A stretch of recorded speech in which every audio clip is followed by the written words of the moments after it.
গত ১.৫ মাসে মিয়ানমার থেকে পালিয়ে বাংলাদেশে এসেছেন ২৬১ জন সেনা ও বিজেপি সদস্য। তৈরি হচ্ছে নানামুখী সমস্যা, বলছেন স্থানীয় জনপ্রতিনিধিরা। দ্রুত ফেরত পাঠানোর দাবি। জলবায়ু অর্থায়নে ঝুঁকিপূর্ণ দেশগুলোর মধ্যে বাংলাদেশে অগ্রাধিকার। IMF এর সহায়তা বাড়ানোর প্রস্তাব ক্লাইমেট ফাইন্যান্স পলিসি প্রধানের। গ্রিন বন্ড চালুর পরামর্শ। গরম বাড়ায় সুযোগ ঝোপ বুঝে কোপ মারছেন ব্যবসায়ীরা। বেড়েছে সব ধরনের রিচার্জেবল পণ্যের দাম। খোড়া অজুহাত আমদানিকারকদের, লাগাম টানার দাবি ভোক্তার। রূপপুর পারমাণবিক বিদ্যুৎ কেন্দ্র আরও 2টি ইউনিট বসাতে শীঘ্রই শুরু প্রাথমিক সমীক্ষা। অবকাঠামো থাকায় মিলবে নানামুখী সুবিধা। নতুন প্রজন্মের প্রযুক্তিতে চোখ বাংলাদেশের।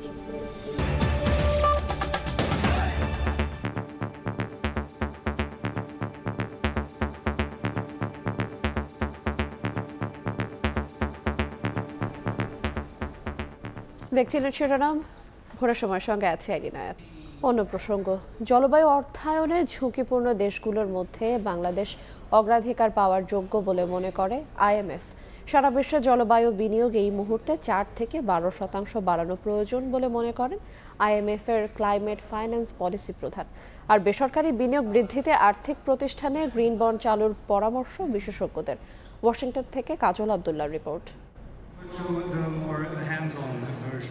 ভৌগোলিকভাবেই ঝড়, বন্যা, জলোচ্ছ্বাস সহ জলবায়ু পরিবর্তনের নানা প্রভাবে বিপর্যস্ত বাংলাদেশ। এতে মৌলিক অধিকার হারিয়ে দেশের অভ্যন্তরেই উদ্বাস্তু হয়ে পড়েন হাজার হাজার মানুষ। এর মধ্যে রেজিলিয়েন্স অ্যান্ড সাস্টেইনেবিলিটি ফ্যাসিলিটির সুবিধা থেকে দক্ষিণ এশিয়ার প্রথম দেশ বাংলাদেশের মধ্যে $1.4 বিলিয়ন সহায়তা পেয়েছে। তবে তা প্রয়োজনের তুলনায় অনেকটাই কম।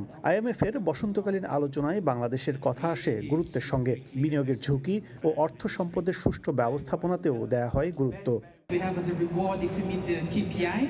There's a 60 basis point penalty if we don't report. Innovation. These are the three things that are required for the future, and moving from a project level approach to a programmatic approach. So this is the way in which one can scale up and try to fill up the gap. IMF মনে করে সারা বিশ্বের জন্য প্রতি বছরে জলবায়ু অর্থায়ন প্রয়োজন $2 trillion. অর্থের সরবরাহ বাড়াতে প্রস্তাব আসে ক্লাইমেট বন্ড চালু করারও। I must say we haven't been good enough at that. And that it's very high time now to see to that we have practical measures that really work. বৈঠকে পরিবেশ বিপর্যয়ের সঙ্গে গুরুত্ব পায় মানবসৃষ্ট বিপর্যয়, যেখানে সারা বিশ্বের পুঁজিবাজার ও অর্থনীতির ধারাবাহিকতা ক্ষতিগ্রস্ত হচ্ছে। পরিকল্পনা ও লক্ষ্য অর্জনে বিশ্ব একটি অসমন্বয় চ্যালেঞ্জের মুখে পড়েছে বলেও মন্তব্য করেন বিশেষজ্ঞরা। জলবায়ু পরিবর্তনের অভিঘাত মোকাবেলায় বিশ্ব সংস্থার পাশাপাশি নিজস্বভাবে সক্ষমতা তৈরি করায় জোর দিচ্ছে IMF।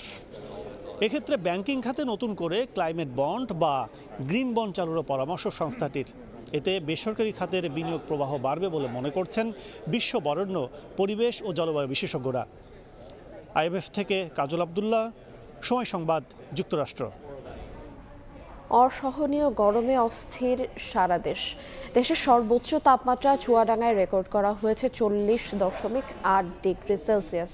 কিছু জায়গায় গুঁড়ি গুঁড়ি বৃষ্টি হলেও শিগগিরই তাপমাত্রা কমার সম্ভাবনা নেই বলে জানিয়েছে আবহাওয়া অফিস। গ্রীষ্মের খরতাপে পুড়ছে দেশ। দাবদাহে হাঁসফাঁস অবস্থা সাধারণ মানুষের। চরম ভোগান্তিতে কাজে বের হওয়া খেটে খাওয়া মানুষ। কাঠফাটা রোদ থেকে রক্ষায় অনেকে ব্যবহার করছেন ছাতা। আবার কেউ কেউ রাস্তার পাশে শরবত ও আখের রসে মেটাচ্ছেন তৃষ্ণা। আর কোমলমতিরা একটু শীতলতার আশায় গা ভেজাচ্ছেন পুকুরের পানিতে। বুধবার চুয়াডাঙ্গায় দেশের সর্বোচ্চ তাপমাত্রা 40.8 ডিগ্রি সেলসিয়াস রেকর্ড করা হয়েছে। আবহাওয়া অফিসের তথ্য মতে এটি তীব্র তাপপ্রবাহ, যা মৌসুমের সর্বোচ্চ। গরমে পোলা পানি আইসক্রিম খাইয়ে দোকানদার শেষ করে দিত। সকাল দিয়ে বন্ধ না হলে 3-4 লিটার পানি খেয়ে ফেলছি, কিন্তু গরমের তাপে আর সহ্য করতে পারতেছি না। বাইরে বেরিয়ে মনে হচ্ছে যে গা পুড়ে যাচ্ছে। এত গরম সহ্য করা যাচ্ছে না। ছোট ছোট বাচ্চারা এরা তো অসুস্থ হয়ে পড়তেছে, এটাতে খাওয়া দাওয়া বন্ধ হয়ে গেছে। এই যে সারাদিন মুছতে ভিজে যাচ্ছি। তাপমাত্রা বাড়লেও আগামী কয়েকদিনের মধ্যে বৃষ্টির সম্ভাবনা নেই বলে জানিয়েছে আবহাওয়া অফিস। 5 দিন পর্যন্ত তাপপ্রবাহ চলতে পারে এবং যদি বৃষ্টি হয় আসলে বৃষ্টির এরকম কন্টিনিউ হবে না। এদিকে খরতাপ থেকে বাঁচতে পর্যাপ্ত পানি পানের পাশাপাশি যতটা সম্ভব দিনের বেলায় ছায়া অবস্থান করার পরামর্শ চিকিৎসকদের। ছাতা ব্যবহার করতে হবে, ক্যাপ ব্যবহার করতে হবে এবং তরল জাতীয় খাবার বেশি আমাদেরকে খেতে হবে যাতে আমাদের শরীরে পানি শূন্যতা তৈরি না হয়।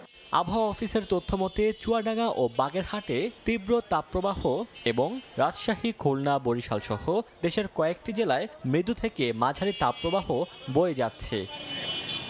ওমর ফারুক, সময় সংবাদ। ঝোপ বুঝে কোপ মারছেন ব্যবসায়ীরা। লোডশেডিং আর গরমের আভাস বোঝা মাত্রই দাম বাড়িয়েছেন চার্জিং লাইট, ফ্যান, জেনারেটর সহ আইপিএস এর মতো পণ্যের। ক্রেতার চাহিদার যখন তুঙ্গে তখন মজুত করে দাম বৃদ্ধিতে সময় পার করছে অসাধু সিন্ডিকেট। খুচরা ব্যবসায়ীরা দামের তারতম্যের দায় আমদানিকারকদের দিলেও ক্যামেরার সামনে পরিচয় লুকায় তারা। এমন লুটের রাজত্বে নীরব ভূমিকায় আছে সরকারি তদারকি সংস্থাগুলো। নিয়ন্ত্রণে আনার দাবি ভোক্তার। মোমের হোসেনের ছবিতে সাইফুল ইসলামের রিপোর্ট।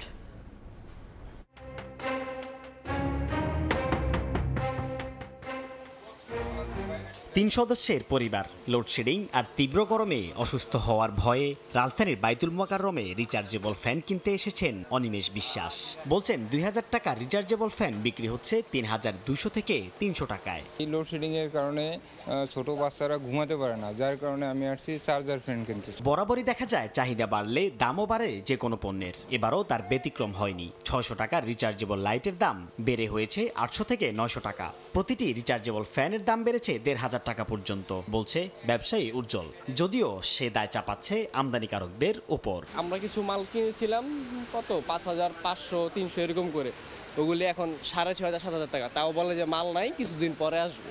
মানে এটা ওনাদের একটা সিন্ডিকেট আর কি, রাইখা দিতেছে, পরে দাম বাড়ায় বিক্রি করে। শীতের সময় এগুলো ফ্যান ছিল আপনার 25 থেকে 2200 টাকা, তো ওই ফ্যান হয়ে গেছে এখন 3200 টাকা। 12 ইঞ্চি ফ্যান যেগুলা অনলাইনে মনে হচ্ছে 2200-2300 টাকা মনে হয় দেখছি, কিন্তু এই হিসেবে তো এটা অনেক দাম বেশি যাচ্ছে। 3400 টাকা বলে দিচ্ছে একবারে। ব্যবসায়ী উজ্জ্বলের তথ্যের সূত্রে রাজধানীর নবাবপুরে আর রহমান মার্কেটে সময় সংবাদ। মিডিয়া আমি জানি উনি ইম্পোর্ট করে। পাইকার সেন্টুর তথ্য মতে আমরা যাই পাশের শামস মার্কেটে, আমদানিকারক মিডিয়া গ্লোবাল মার্কেটিংয়ে। প্রতিষ্ঠানটির স্বত্বাধিকারীকে প্রশ্ন করা হলে আমদানিকারক নয় বলে অস্বীকার করেন তিনি। এখন প্রশ্ন হচ্ছে তাহলে তার প্রতিষ্ঠানে এত পণ্য কিভাবে আসলো? খুচরা সাথে আপনাদের নামে অভিযোগ করা যে আপনারা গরম আসছে, আপনার ফ্যান প্রতি চার্জার ফ্যানের প্রতি আপনার 1500 টাকা 2000 টাকা বাড়াই গেছে। এই অভিযোগটা কি সত্য কিনা? না, ইম্পোর্টারদের জিজ্ঞেস করেন। আমরা তো আমরা ইম্পোর্টার না, এই নব্বইতে আশেপাশে কিনি। কোন জায়গা বলেন আমাকে, অ্যাড্রেসটা দেন, আমি ওখানে যাব। অ্যাড্রেস দেওয়ার কিছু নেই, এই জায়গায় অ্যাড্রেস দেওয়ার নয়। যদিও পাশের নোহা মার্কেটিং এর আমদানিকারকের পণ্যের দাম বৃদ্ধির অজুহাত রয়েছে হাজারো। পোর্টের ট্যাক্সের কারণে, মাল শিপিং এর খরচের বাড়তি, এলসির ডলারের দাম বাড়তির কারণে মালের রেট অটোমেটিকভাবে বেড়ে যাচ্ছে। শুধু লাইট আর ফ্যান না, বছরের ব্যবধানে 20,000 টাকার আইপিএস এর ব্যাটারির দাম বেড়েছে 5000 টাকা। 2 থেকে 3000 টাকা বেড়েছে জেনারেটরের দামও। ব্যবসায়ীরা বলছেন এখন দামের তারতম্য কিছুটা কম, তবে গরম আর লোডশেডিং বাড়লে দামও বাড়বে পণ্যের। সামনে থেকে লোডশেডিং হলে জেনারেটরের দাম বাড়বে সম্ভাবনা আছে। তারপরে বিশ্ব আপনার ডলারের দাম ব্যাপার আছে। গত বছর একটা ব্যাটারি ছিল 18 থেকে 20,000 টাকা, এই ব্যাটারিটা দাঁড়াইছে হলো 24,500 টাকা। লোডশেডিং আর গরমের তীব্রতা পুরোপুরি বৃদ্ধি না হওয়ার আগেই রিচার্জেবল পণ্যের দাম তুঙ্গে। ক্রেতারা বলছেন এখন থেকে ব্যবসায়ীদের লাগাম টানা না গেলে নানা অজুহাতে হাতিয়ে নেবে কোটি টাকা। সাইফুল ইসলাম, সময় সংবাদ, ঢাকা। ঘরে বাইরে সবখানেই মশা, অতিষ্ঠ নগরবাসী। তবে ঢাকা দক্ষিণ সিটির মেয়রের দাবি নিয়ন্ত্রণে আছে মশা, আর এলাকাবাসীর অভিযোগ মশার যন্ত্রণায় সন্ধ্যার পর এলাকায় বের হওয়াই দুষ্কর। যাত্রাবাড়ি, জুরাইন এই এলাকায় এখন মশক নিয়ন্ত্রণে রয়েছে। কয়েকদিন কিন্তু ছুটি ছিল, তারপরেও আপনারা লক্ষ্য করবেন যে মশা কিন্তু সেই পরিমাণে বৃদ্ধি হয়নি, কারণ আমাদের কার্যক্রম অব্যাহত ছিল, আমরা ছুটির মধ্যেও কাজ করেছি। বুধবার এক অনুষ্ঠানে দক্ষিণের মেয়রের জোর দাবি নিয়ন্ত্রণে নগরের মশা। আসলেই কি তাই? সে চিত্র দেখতেই দক্ষিণ সিটির বেশ কয়েকটি এলাকায় মশার খবর জানতে সময় সংবাদ। মেয়রের বক্তব্যের ঠিক 2 ঘন্টা পর রামপুরার বনশ্রী এলাকায় দেখা যায় দিনে দুপুরে দাপিয়ে বেড়াচ্ছে মশা। সড়কের পাশে একটু জমা পানিতেই রীতিমতো মশার রাজত্ব। পলিথিন কাগজ হাতে বাইন্দা তারও বাড়িতে হয়, আর যে মশা আঙ্গাইলে যাবো আর কি। পার মান্থ আমার 3 থেকে 4 হাজার টাকা শুধু এরোসলে চলে যায়, অ্যান্ড আদার্স রিকমেন্ড আছে। স্প্রে মাঝে মধ্যে করে, কি স্প্রে করে খালি একটু গন্ধই বেড়ে। যেখানে সন্ধ্যার পর বাহিরে বের হওয়াই দায়ী, দিনের বেলাতেও মুক্তি মিলছে না কিউলেক্সের অত্যাচারে। সেখানে দক্ষিণের সিটি মেয়রের বক্তব্যের সঙ্গে একমত হতে পারছেন না বাসিন্দারা। মশা যায় তাপসের কাছে না, তাপসের কাছে তো কোনো মশাই যায় না, কত এসি আছে, তারপরে ফির আরো গাছ আছে তার সাইডে, এই মশাই খাতানোরও গাছ আছে। আবার মশক নিয়ন্ত্রণে নগর কর্তৃপক্ষ নিজেদের মুনশিয়ানা জাহির করলেও অভিযোগের কমতি নেই সাধারণের। এত মশা, ওষুধের কোনো বলাই নেই, আছে কতদিন ধরে ওষুধ দেয় না। রোজার ভিতরে বা এখন দেখিনি, কিছুদিন আগে থেকে আজ পর্যন্ত আমরা দেখিনি এরপরে আর স্প্রে করতে। তবে মশক নিয়ন্ত্রণে নগর কর্তৃপক্ষের পাশাপাশি সাধারণ মানুষেরও সচেতনতা জরুরি বলে মনে করেন বিশেষজ্ঞরা। আয়েশা সিদ্দিক সামিয়া, সময় সংবাদ, ঢাকা। সরকারি সিদ্ধান্তের পর রূপপুরে আরও 2টি ইউনিট বসাতে শিগগিরই শুরু হচ্ছে প্রাথমিক সমীক্ষা। আর এই সমীক্ষা চালাতে সময় লাগবে অন্তত 3 বছর। কিন্তু রূপপুরে নতুন ইউনিট বানানো কতটা যৌক্তিক হবে কিংবা সেগুলো নির্মাণে কত সময় লাগবে, রাশিয়ার বেলারস্ক নিউক্লিয়ার প্ল্যান্ট ঘুরে এসে সেসব প্রশ্নের উত্তর খোঁজার চেষ্টা করেছেন ফারুক ভুঁইয়া রবিন।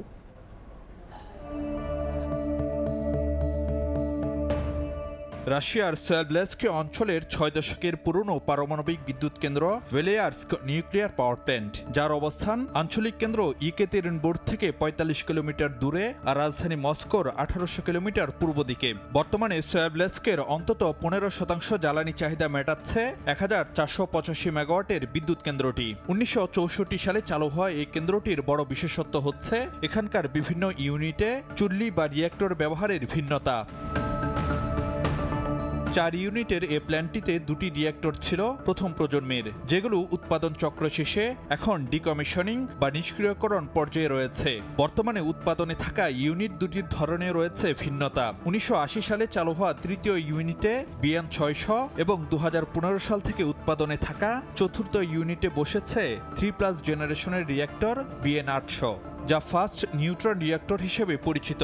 আর 2026 সাল থেকে শুরু হবে কেন্দ্রটির 5ম ইউনিট নির্মাণ কাজ, যেখানে বসবে চতুর্থ প্রজন্মের রিঅ্যাক্টর বিএন 1200। আর সে নির্মাণযোগ্যে সময় লাগবে অন্তত 6 বছর। রাশিয়ার প্রথম প্রজন্মের পারমাণবিক বিদ্যুৎ কেন্দ্র ভেলিয়ার্স্ক পাওয়ার প্ল্যান্টের নজর এখন চতুর্থ প্রজন্মের প্রযুক্তিতে। আর প্রযুক্তির নতুন নতুন সংস্করণের সঙ্গে রাশিয়ার বহু বছর আগের একটি পারমাণবিক বিদ্যুৎ কেন্দ্রের প্রতিনিয়ত খাপ খাইয়ে নেওয়ার দৃষ্টান্ত বাংলাদেশ সহ বহু দেশকে নানামুখী বিকল্প নিয়ে ভাবতে উৎসাহিত করবে, এমনটি মনে করেন এখানকার বিদ্যুৎ কেন্দ্র পরিচালনার সঙ্গে জড়িতরা। We cannot say that the type 3+ generation as a BN800 or 3 generation as a VVR1000 are bad. No, of course not. We are aiming for the future development. That's why we set the criteria with ambitious goals, ambitious criteria for the new type of reactor. রাশিয়ার ভেলিয়ার্স্ক nuclear power প্ল্যান্টের মতো করেই রূপপুর পারমাণবিক বিদ্যুৎ কেন্দ্রেও বসবে আরও 2টি unit. সম্প্রতি প্রধানমন্ত্রীর সঙ্গে রূপপুরের রুশ নির্মাতা প্রতিষ্ঠান রোসাটমের মহাপরিচালক আলেক্সি লিখাচেভের বৈঠকে জানানো হয় প্রথম 2টি ইউনিটের কাজ শেষ হবে 2026 সালে। এরপর শুরু হবে পরের 2 ইউনিটের কাজ। প্রশ্ন আসতে পারে, সব মিলিয়ে তাহলে সময় লাগবে কেমন? রাশিয়ার বিদ্যুৎ কেন্দ্র ও রূপপুরের অভিজ্ঞতা আমলে নিলে যে আভাস মিলছে, প্রাথমিক সমীক্ষা ও মূল অবকাঠামো নির্মাণে তৃতীয় ইউনিটের জন্য অপেক্ষায় থাকতে হবে এখন থেকে আরও অন্তত 10 বছর। 2টা ইউনিটের কনস্ট্রাকশন শুরু করতে গেলে এই যে পূর্ব প্রস্তুতিটাই হচ্ছে সাইট ইঞ্জিনিয়ারিং সার্ভে থেকে শুরু করে ডিজাইন ইলাবোরেশন করা, সেটা একটা সময়সাধ্য ব্যাপার, সেটা 2-3 বছর লাগে। আশা করি অচিরেই সার্ভে কাজ সেটা শুরু করা হবে। কনক্রিট ঢালাই করার থেকে বড় রিঅ্যাক্টর কনস্ট্রাকশনের যে টাইম হিউজ অ্যাক্টিভিটিসের জন্য আমাদের দেশের মতো দেশে 8 বছর লাগবেই কমপক্ষে। যদিও রূপপুরের বিদ্যমান অবকাঠামো নতুন প্রকল্প বাস্তবায়নে দেবে নানামুখী সুবিধা। Fuel transportation, loading unloading, fuel management, waste management সবগুলোর জন্য একটা সেন্ট্রাল ফ্যাসিলিটি, সেটার জন্য সব দিক দিয়েই সুবিধা। অনেকগুলি ইনফ্রাস্ট্রাকচার আগেই প্রস্তুত থাকে, যাতে নতুন ইউনিট কনস্ট্রাকশনের ক্ষেত্রে সময় কম লাগে, তুলনামূলকভাবে খরচ কম হয়। তবে ইউনিট বাড়ালে কারিগরি সক্ষমতার পাশাপাশি পানির প্রাপ্যতার দিকেও দিতে হবে বিশেষ নজর। ফারুক ভুঁইয়া রবিন, সময় সংবাদ, রাশিয়া। ইরান ইসরায়েল সংঘাতের দিকে নজর রেখে প্রয়োজনীয় প্রস্তুতি নিতে সংশ্লিষ্ট মন্ত্রণালয়গুলোকে নির্দেশ দিয়েছেন প্রধানমন্ত্রী শেখ হাসিনা। একই সঙ্গে চলমান সংকট দীর্ঘমেয়াদী হলে সম্ভাব্য প্রভাব মোকাবেলায় করণীয় ঠিক করতেও বলেছেন প্রধানমন্ত্রী। মন্ত্রিসভার বৈঠক শেষে এ কথা জানান মন্ত্রিপরিষদ সচিব। বুধবার প্রধানমন্ত্রী শেখ হাসিনার সভাপতিত্বে তার কার্যালয়ে অনুষ্ঠিত মন্ত্রিসভার বৈঠকে নির্ধারিত আলোচনা ছাপিয়ে গুরুত্ব পায় ইরান ইসরায়েল সংঘাত। বৈঠক শেষে সচিবালয়ে আয়োজিত ব্রিফিংয়ে মন্ত্রিপরিষদ সচিব মোহাম্মদ মাহবুব হোসেন সাংবাদিকদের জানান, মধ্যপ্রাচ্যের সাম্প্রতিক বাস্তবতার দিকে তীক্ষ্ণ নজর রাখতে মন্ত্রিসভার সদস্যসহ সংশ্লিষ্ট সবাইকে নির্দেশ দিয়েছেন প্রধানমন্ত্রী। মিডল ইস্টে যে এখন বাস্তবতা তৈরি হচ্ছে, মন্ত্রিসভার সকল সদস্য সংশ্লিষ্ট মন্ত্রণালয়কে বলেছেন তীক্ষ্ণ নজর রাখার জন্য। এতে সম্ভাব্য রিয়াকশন আমাদের কি হতে পারে, আমাদের সংশ্লিষ্ট মন্ত্রণালয়কে এখন থেকে প্রস্তুতি নিতে বলেছেন। একই সঙ্গে সংঘাত দীর্ঘ হলে যেসব খাতে প্রভাব পড়তে পারে সেটি পর্যালোচনা করে তা মোকাবিলায় পরিকল্পনা ও প্রয়োজনীয় প্রস্তুতি নেওয়ার নির্দেশনা দিয়েছেন প্রধানমন্ত্রী। হয়তো জ্বালানি দাম বাড়তে পারে, একটা সম্ভাব্যতা হতে পারে, উদাহরণ দিচ্ছে, তখন তার ইম্প্যাক্ট কী হবে, তো সেই ইম্প্যাক্টটা আমি অ্যাড্রেস করতে হলে আমি কী করব, এই পুরো প্ল্যানটা করতে বলেছেন। বৈঠকে নির্বাচন কমিশনারদের জন্য বিচারকদের সমমানের বেতন ভাতা বরাদ্দের জন্য আইনে নীতিগত অনুমোদন দেয়া হয়। প্রধান নির্বাচন কমিশনার আপিল বিভাগের বিচারপতির সমমর্যাদা আর নির্বাচন কমিশনাররা হাইকোর্ট বিভাগের বিচারপতিদের সমমর্যাদা পাবেন বলে জানান মন্ত্রিপরিষদ সচিব। নির্বাচন কমিশনার প্রসূন আশিস, সময় সংবাদ, ঢাকা। আইন আছে, তবে সেটা শুধু কাগজে কলমে। দেশের আকাশসীমায় নিয়ন্ত্রণহীনভাবে ড্রোন উড়লেও নেই সচেতনতার বালাই। যে যার ইচ্ছেমতো ড্রোন কিনে হয়ে যাচ্ছেন পুরো দস্তর অপারেটর। আইনশৃঙ্খলা বাহিনী বলছে, ড্রোন কেনার আগেই জেনে নিতে হবে দেশের প্রচলিত আইন। ধ্রুব ব্যানার্জি রিপোর্ট। পাখির চোখে নিচের দৃশ্য, রিমোট কন্ট্রোলের সহায়তায় আকাশের বুকে পাখির মতো উড়ে বেড়ায় ড্রোন, যার সাহায্যে ধারণ করা হয় ভিডিও চিত্র। এবারের পহেলা বৈশাখের পরদিন সাতক্ষীরা ৪ আসনের সাবেক সংসদ সদস্য HM গোলাম রেজার ছেলে হোসেন মোহাম্মদ মায়াজ অনুমতি ছাড়াই মানিক মিয়া এভিনিউতে ওড়ান ড্রোন। বিষয়টি প্রশাসনের নজরে আসলে জব্দ করা হয় ড্রোন, বাধ্য করা হয় মুচলেকা দিতে। এ ঘটনার পর মনে প্রশ্ন জাগে, তবে কি দেশের আকাশ সীমায় ড্রোন ওড়ানো এতটাই সোজা? ড্রোন নিবন্ধন ও উড্ডয়ন আইন 2020 অনুযায়ী ব্যবহারের ভিত্তিতে ড্রোনকে ভাগ করা হয়েছে 4 ভাগে। তবে ক্যাটাগরি যাই হোক, সামরিক ও রাষ্ট্রীয় কাজে ব্যবহৃত ড্রোন ছাড়া 100 মিটার উচ্চতার উপরে উঠতে হলে লাগবে অনুমতি। পাশাপাশি যন্ত্রটি উড়ানোর জন্য রয়েছে 3টি জোন। গ্রিন জোন এবং ইয়েলো জোনে শর্ত সাপেক্ষে উড়ানোর অনুমতি থাকলেও রেড জোনে তা সম্পূর্ণ নিষিদ্ধ, যার মধ্যে রয়েছে জাতীয় সংসদ, বিমানবন্দরের মতো গুরুত্বপূর্ণ এলাকা। এমনকি ভিআইপি মুভমেন্টের 3 ঘন্টা আগে থেকেও সেই এলাকায় নিষিদ্ধ ড্রোন উড়ানো। রাষ্ট্রের গুরুত্বপূর্ণ ইনস্টলেশনগুলো, এগুলোকে বলে কি পয়েন্ট ইনস্টলেশন। তখন রাষ্ট্র সেই বিশেষ বিশেষ এরিয়াগুলোকে কেপিআই হিসেবে ডিক্লেয়ার করে। ড্রোনের নীতিমালার মধ্যে স্পেসিফিকলি উল্লেখ আছে যে স্পেশাল কেপিআই গুলোতে ড্রোন উড়ানো যাবে না। বাংলাদেশের ড্রোন আমদানির ক্ষেত্রেও রয়েছে বাধ্যবাধকতা। প্রয়োজন হবে প্রতিরক্ষা মন্ত্রণালয়ের অনাপত্তিপত্র। আইনশৃঙ্খলা বাহিনী বলছে, ড্রোন ওড়ানোর আগে নিয়মকানুন ঠিক করে জানতে হবে, নয়তো পড়তে হবে নানা সমস্যায়। নিয়ম জানেন না বলেই যে একটা অপরাধ করতে পারবেন বিষয়টা এমন না। প্রত্যেকটা নাগরিকেরই দায়িত্ব রাষ্ট্রের নিয়মকানুন সম্পর্কে জানা। আইন অনুযায়ী প্যালট সহ 7 কেজির বেশি ওজনের ড্রোনের নিবন্ধন বাধ্যতামূলক। হাতে একটি ড্রোন আছে, এর মাধ্যমে ধারণ করা যাবে সব ধরনের ভিডিও ফুটেজ। এমন ধারণা যদি কারো মধ্যে থেকে থাকে তাহলে তা সম্পূর্ণই ভুল। কারণ ড্রোন চালানোর আগে অবশ্যই মাথায় রাখতে হবে ড্রোন উড্ডয়ন নীতিমালা, নয়তো শাস্তি অনিবার্য। ধ্রুব ব্যানার্জি, সময় সংবাদ, ঢাকা। 6 তলার অনুমতি থাকলেও নির্মাণ করা হয়েছে 8 তলা, এমনকি মানা হয়নি অনুমোদন করা নকশাও। এভাবেই ঝুঁকিপূর্ণ নগরায়ন হচ্ছে চুয়াডাঙ্গা জেলা শহরে। আইন অমান্য করার তালিকায় আছে সরকারি ভবনও, তবে এখনও এ নিয়ে কোনো কার্যকরী পদক্ষেপ নেয়নি কোনো বিভাগ। মাহফুজ মামুনের পাঠানো তথ্য, ছবি নিয়ে রিপোর্ট। শহর জুড়ে নির্মাণ করা হচ্ছে বহুতল ভবন। যেসব ভবন নির্মাণ করা হয়ে গেছে তারও বেশিরভাগের নেই অনুমোদন। 1972 সালে গড়ে ওঠে চুয়াডাঙ্গা পৌরসভা। সর্বোচ্চ 6 তলা ভবন নির্মাণের অনুমতি ও নকশা অনুমোদন দিয়ে থাকে পৌরসভা কর্তৃপক্ষ। তবে প্রতিষ্ঠানটির তথ্য বলছে 4 বা 5 তলার অনুমতি নিয়ে অনেক ভবন নির্মাণ করা হয়েছে 8 তলা পর্যন্ত। শুধু ব্যক্তি মালিকানা নয়, জেলা শহরের বেশিরভাগ সরকারি ভবনেরও নেই কোনো অনুমোদন। অনুমোদন ছাড়া এসব ভবন নির্মাণে তৈরি হয়েছে দুর্ঘটনার শঙ্কা। অসাধু ভবন মালিকদের বিরুদ্ধে ব্যবস্থা নেওয়ার দাবি পৌরবাসীর। বিল্ডিং তৈরি করা হচ্ছে, ওই বিল্ডিংয়ে যেন ঝুঁকিপূর্ণ না থাকে, প্ল্যান পাস করা না থাকে, তাহলে আমাদের ব্যবহারের অনুপযোগী হয়ে যায়। সরকারি বেসরকারি কোনো অফিসে অথবা বাসা বাড়িতে কেউ এই নিয়ম মানছে না। পৌর কর্তৃপক্ষ যত হবে সেটা তত ধরে করছে না। কোনটা ঝুঁকিপূর্ণ আর কোনটা অঝুঁকিপূর্ণ এটা তো আমরা তো নির্ণয় করতে পারবো না। বিএনবিসি বিল্ডিং কোড অনুযায়ী এবং বহুতল ভবন করার পূর্বে অবশ্যই ফায়ার সার্ভিস সিভিল ডিফেন্স অধিদপ্তর থেকে ছাড়পত্র গ্রহণ করুন এবং আগুন ব্যবহারে সচেতন হন। তবে প্রকাশ্যে এমন অনিয়ম হলেও নিশ্চুপ পৌর কর্তৃপক্ষ।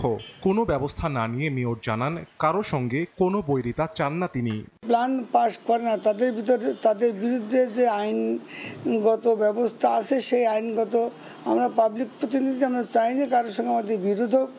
কারণ আমরা আপনার বাড়ি, আপনি প্ল্যান বহির্ভূত বাড়ি করেছেন, তো আপনার বাড়ি পৌরসভার ভেঙে দেওয়ার ক্ষমতা আছে। চুয়াডাঙ্গা পৌরসভার তথ্য মতে পৌর এলাকায় ভবনের সংখ্যা প্রায় ৯,০০০, যার মধ্যে প্রায় ২,০০০ ভবনের কোনো অনুমোদন নেই, আর ৬ তলা ভবন রয়েছে ৭০টি। সময় সংবাদ, চুয়াডাঙ্গা। খুলনা মহানগরীর মধ্যে এজেক্স কলোনি, বিদ্যুৎ সংযোগ নেই প্রায় ৮ বছর ধরে। প্রচণ্ড গরম আর নানা ভোগান্তি নিয়ে কলোনিতে মানবেতর জীবনযাপন করছে প্রায় ২০০ পরিবার। এই এজেক্স জুট মিল কর্তৃপক্ষের কাছে বিদ্যুৎ বিভাগের প্রায় ৬ কোটি টাকা বকেয়া থাকায় সংযোগ বিচ্ছিন্ন করে দেয় ওজোপাডিকো।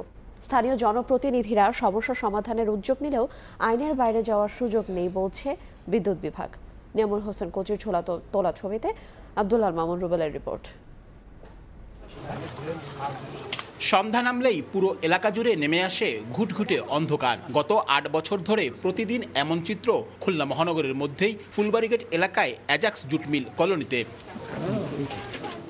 অব্যাহত লোকসানের কারণে ২০১৫ সালে অ্যাজাক্স জুট মিল বন্ধ ঘোষণা করে কর্তৃপক্ষ। তবে শ্রমিকদের বাসস্থানের জন্য গড়ে ওঠা কলোনি ছেড়ে যাননি প্রায় ২০০ শ্রমিক ও তাদের পরিবার। এদিকে প্রায় ৬ কোটি টাকা বকেয়া থাকায় ওজোপাডিকো ২০১৬ সালের অক্টোবর মাসে অ্যাজাক্স জুট মিলের বিদ্যুৎ সংযোগ বিচ্ছিন্ন করে দেয়। সে থেকেই সিটি কর্পোরেশন এলাকায় থেকেও অন্ধকার এক জগতে বসবাস বাসিন্দাদের। বিদ্যুৎ সংযোগের জন্য বিভিন্ন স্থানে ধর্ণা দিয়েও ৮ বছরেও কোনো সুরাহা পাননি তারা। অন্যান্য নাগরিক সুবিধা থেকেও বঞ্চিত নিম্ন আয়ের মানুষগুলো। শিশুদের পড়াশোনা চলে মোমবাতির আলোয়। প্রচণ্ড গরম আর নানা ভোগান্তি নিয়ে মানবেতর জীবনযাপন করতে হয় তাদের। পড়াশোনার কষ্ট হয় বা বাইরে বেরোতে কষ্ট হয়। চোর ডাকাতেরও কিন্তু ভয় আছে, কে কি করলো না করলো সেই ভয় থাকে। সিটি কর্পোরেশনের মধ্যে কোথায় আমি দেখি নেই যে কারেন্ট আমাকে বিদ্যুৎ নেই। সিটির ভিতর থেকেও আমরা বিদ্যুৎ থেকে বঞ্চিত হচ্ছি। আমাদের মূলত একটা সুরাহা চাই। স্থানীয় জনপ্রতিনিধিরা কলোনি এলাকায় বিদ্যুৎ সংযোগ পুনঃস্থাপনের ব্যবস্থা নেওয়ার আশ্বাস দিলেও ওজোপাডিকো বলছে বড় অঙ্কের টাকা বকেয়া থাকায় আইন অনুযায়ী সংযোগ বিচ্ছিন্ন করা হয়েছে। এ নিয়ে মামলা চলমান থাকায় আদালতের নির্দেশনার বাইরে কিছু করার সুযোগ নেই। মানবিক কারণে এখানে আলাদা মিটার বসায় এই সমস্ত শ্রমিকরা যাতে অন্ধকারে না থেকে একটু আলো পায়, ভালোভাবে থাকতে পারে, তারা আমার কথা দিয়েছে তারা এই ব্যাপারে উদ্যোগ গ্রহণ করবে। ওখানে দিলে বিদ্যুৎ বিল আদায়ের একটা ব্যাপার আছে এবং পুরনো টাকা পরিশোধের কোনো নিশ্চয়তা পাওয়া ছাড়া আমরা সংযোগ দিই না। তাছাড়া আদালতে মামলা আছে। খুলনার অ্যাজাক্স কলোনিতে প্রায় ১,০০০ মানুষের বসবাস। আব্দুল্লাহ আল মামুন রুবেল, সময় সংবাদ, খুলনা। আসন্ন উপজেলা নির্বাচনকে ঘিরে খুলনা বিভাগে ৭ রব ১০ জেলার মধ্যে প্রথম ধাপে খুলনা বাদে বাকি ৯ জেলার ১৮টি উপজেলায় হবে নির্বাচন। চেয়ারম্যান পদে ৮৪ জন মনোনয়ন জমা দিয়েছেন। এর মধ্যে ৬২ জন আওয়ামী লীগ নেতা, ৮ জন জামায়াত ও ১ জন বিএনপি নেতা। বিএনপি জামায়াতের প্রার্থীরা প্রয়োজনে প্রার্থিতা প্রত্যাহারের কথা জানালেও আওয়ামী লীগ নেতারা বলছেন উৎসবমুখর পরিবেশে অনুষ্ঠিত হবে ভোট। তানজিম আহমেদের রিপোর্টে থাকছে বিস্তারিত। আগামী ৮ মে প্রথম ধাপে উপজেলা নির্বাচনের ভোট গ্রহণ অনুষ্ঠিত হতে যাচ্ছে। উপজেলা নির্বাচন নিয়ে তৃণমূল পর্যায়ে এখন অনেকটা ভোটের আবহ। আনুষ্ঠানিক প্রচারণা শুরু না হলেও প্রার্থীরা ছুটছেন ভোটারদের দ্বারে দ্বারে। প্রথম ধাপে খুলনা বিভাগের খুলনা জেলা বাদে বাকি 9 জেলার 18টি উপজেলায় নির্বাচনে ভোট গ্রহণ হবে। এসব উপজেলায় চেয়ারম্যান পদে মনোনয়ন জমা দিয়েছেন 84 জন। দলগতভাবে একক প্রার্থী না থাকায় স্বতন্ত্র প্রার্থী হিসেবে নির্বাচনে অংশ নিতে যাওয়া 84 জনের মধ্যে 62 জনই আওয়ামী লীগ নেতা বা দলটির রাজনীতির সঙ্গে সম্পৃক্ত। এদিকে দলীয় সিদ্ধান্ত না থাকলেও সাতক্ষীরার শ্যামনগর উপজেলায় প্রার্থী হয়েছেন একজন বিএনপি নেতা। এছাড়া যশোর, ঝিনাইদহ, সাতক্ষীরা, কুষ্টিয়া ও বাগেরহাটের কয়েকটি উপজেলায় চেয়ারম্যান পদে মনোনয়ন জমা দিয়েছেন জামাতের প্রার্থীরা। প্রতিটি উপজেলায় আওয়ামী লীগের একাধিক প্রার্থী থাকলেও উৎসবমুখর পরিবেশে ভোটের মাধ্যমে জয়ের প্রত্যাশা সবার। যে জনপ্রতিনিধি যাচাই করে যে নির্বাচিত হবে জনগণের ভোটে, সে নির্বাচন হয়ে আসুক, আমরা তাকে ওয়েলকাম জানাবো। নতুন প্রজন্মকে সামনের দিকে এগিয়ে নেওয়ার লক্ষ্যে জননেত্রী শেখ হাসিনার যে ডিজিটাল বাংলাদেশ, এর লক্ষ্যেই আমরা কাজ করে যাব। জনমত এখানে আসবে।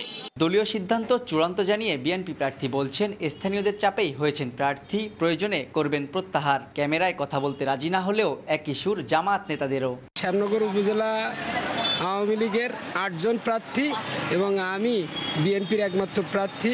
মানুষের চাওয়া পাওয়ার জায়গা থেকে আমি নির্বাচনে প্রার্থী হিসাবে আমি শতভাগ জয়ের ব্যাপারে আশাবাদী ইনশাল্লাহ। অন্য কোনো প্রার্থী না থাকায় বাগেরহাট সদর উপজেলায় বিনা প্রতিদ্বন্দ্বিতায় নির্বাচিত হতে চলেছেন জেলা যুবলীগের সভাপতি সর্দার নাসির উদ্দিন।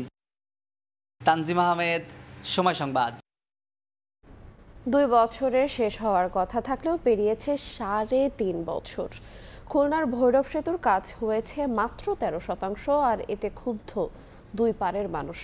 ভূমি অধিগ্রহণ, নির্মাণ সামগ্রী মূল্য বৃদ্ধি সহ নানা অজুহাত ঠিকাদারি প্রতিষ্ঠানের। আর সব জটিলতা নিরসন করে নির্ধারিত সময়ে কাজ শেষ করার আশা সড়ক ও জনপথ অধিদপ্তরের। নিয়ামুল হোসেন কোচির তোলা ছবিতে আব্দুল্লাল মামুন রুবেলের রিপোর্ট।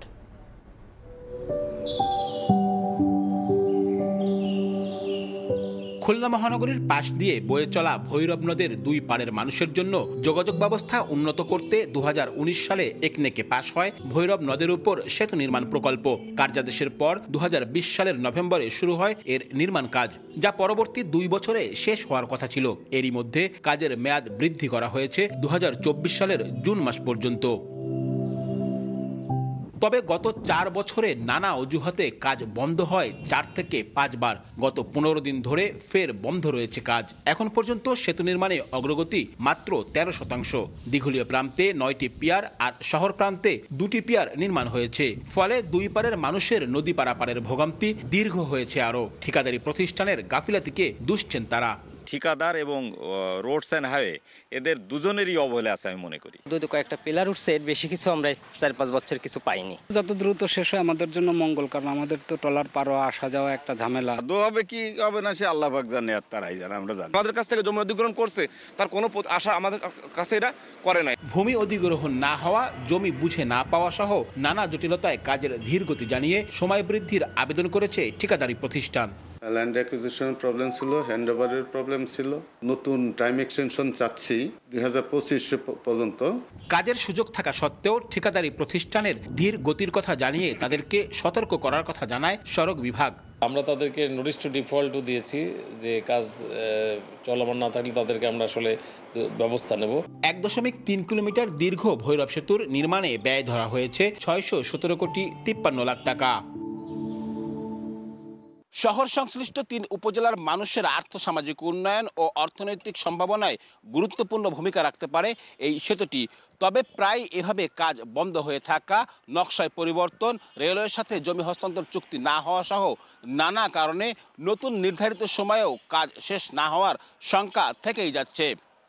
আব্দুল্লাহ আল মামুন রুবেল, সময় সংবাদ, খুলনা। গ্রীষ্মের খরতাপে পানির সংকটে পড়ছে যশোর। ভূগর্ভে পানির স্তর 32 থেকে 36 ফুট পর্যন্ত নিচে নেমে যাওয়ায় টিউবওয়েলে উঠছে না পানি। চাহিদা মতো পানি না পাওয়ায় দুর্ভোগে বাসিন্দারা। পুকুর জলাশয় ভরাট ও অপরিকল্পিতভাবে অগভীর নলকূপ স্থাপনের কারণে পানির স্তর নিচে নামছে বলে দাবি পরিবেশবিদদের। আবুল কালাম আজাদের ছবি ও জুয়েল মৃধার তথ্য নিয়ে রিপোর্ট। গ্রীষ্মের খরতাপে যখন চারপাশ পুড়ছে তখনই পানির সংকট দেখা দিয়েছে যশোরে। যে টিউবওয়েল দিয়ে সহসাই আসতো পানি সেগুলো অকেজো হয়ে পড়ে আছে। জেলা জুড়ে টিউবওয়েলগুলোর এমন বেহাল দশার কারণ হিসেবে জনস্বাস্থ্য প্রকৌশল অধিদপ্তর জানায় ৮ উপজেলাতেই নিচে নামছে ভূগর্ভস্থ পানি। এখন পর্যন্ত ৩২ থেকে ৩৬ ফুট পর্যন্ত নেমেছে পানি। এতে পানি ওঠা বন্ধ হয়ে গেছে টিউবওয়েলে। খাবার সহ নিত্য প্রয়োজনীয় কাজে চাহিদা মতো পানি পাচ্ছেন না বাসিন্দারা। টিউবওয়েলে পানি পাওয়া যায় না, খুবই দুর্দশা আমাদের। সাবমার্সিবলের প্রভাব খুব বেশি, তারপর থেকে এই সমস্যা বেশি। আমাদের মসজিদে যেতে হয়, মা বোনদের পুকুরে যেতে হয়। কিছু কিছু জায়গায় হচ্ছে পানিতে আয়রন আসছে, মানুষ খাবার মতো না পানি, এরকম অবস্থা। পুকুর জলাশয় ভরাট ও অপরিকল্পিতভাবে গভীর অগভীর নলকূপ স্থাপনের কারণে এমন পরিস্থিতির সৃষ্টি জানিয়ে পরিবেশবিদরা বলছেন, দ্রুত জলাধার সংরক্ষণ আইন বাস্তবায়ন না করলে ভবিষ্যতে পানির সংকট তীব্র আকার ধারণ করতে পারে জেলায়। ভূগর্ভস্থ পানির উপরে যে চাপ সেটি এত বেড়েছে যে সেই ভূগর্ভস্থ পানিও কিন্তু এখন নেই। কোথাও যদি ওয়াটার স্কারসিটির সৃষ্টি হয় তাহলে ইমিডিয়েট জনস্বাস্থ্য প্রকৌশল অধিদপ্তরের পক্ষ থেকে আমরা সেই জায়গায় সুপেয় পানি সরবরাহের জন্য ব্যবস্থা গ্রহণ করব। খালগুলা পুনঃখনন করতেছি। পুনঃখনন করলে যেটা হবে, আমরা উপরস্থ যে পানি, এই পানিটার রিজার্ভার হিসেবে যেমন কাজ করবে, ভূগর্ভস্থ যে পানির পরে যে প্রেসারটা ছিল এই প্রেসারটার পরিমাণ অনেকাংশেই কমে যাবে। এদিকে জলাধার সংরক্ষণে কাজ করা হচ্ছে বলে জানিয়েছেন জেলা প্রশাসক। চেষ্টা করছি যে এই পুকুরগুলো যেন ভরাট না হয়। জলাধারের খুব দরকার আছে, আমাদের সারফেস ওয়াটারকে আগে ইউজ করতে হবে। ভূগর্ভস্থ পানির লেয়ার দিন দিন নিচে নেমে যাচ্ছে, তখন এখন সারফেস ওয়াটারের ব্যবহারটা বাড়াতে হবে। সংশ্লিষ্ট বিভাগগুলো তথ্য মতে জেলার ৮ উপজেলায় প্রায় ১,৩১,০০০ গভীর ও অগভীর নলকূপ রয়েছে। সময় সংবাদ, যশোর। আদিবাসী ও ক্ষুদ্র নৃগোষ্ঠী জনগণের জীবনমান উন্নয়নে কাজ করার আগ্রহ দেখিয়েছে ইউএনডিপি। দেশের ক্ষুদ্র নৃগোষ্ঠীর উন্নয়নে প্রচার প্রচারণা, সচেতনতা বৃদ্ধিতে সামাজিক আন্দোলন গড়ে তোলার ক্ষেত্রে ইউএনডিপি সহযোগিতা করবে বলে জানান গৃহায়ন ও গণপূর্ত মন্ত্রী ওবায়দুল মুক্তাদির চৌধুরী। বুধবার সচিবালয়ে গৃহায়ন ও গণপূর্ত মন্ত্রী ওবায়দুল মুক্তাদির চৌধুরীর সঙ্গে বাংলাদেশ নিযুক্ত ইউএনডিপির আবাসিক প্রতিনিধি স্টিফেন লিলার সৌজন্য সাক্ষাৎ করেন। সাক্ষাৎকালে জাতীয় সংসদের আদিবাসী ককাস গঠন ও ককাসের কার্যক্রম পরিচালনায় ইউএনডিপির সহযোগিতা প্রদানের বিষয়ে আলোচনা হয়।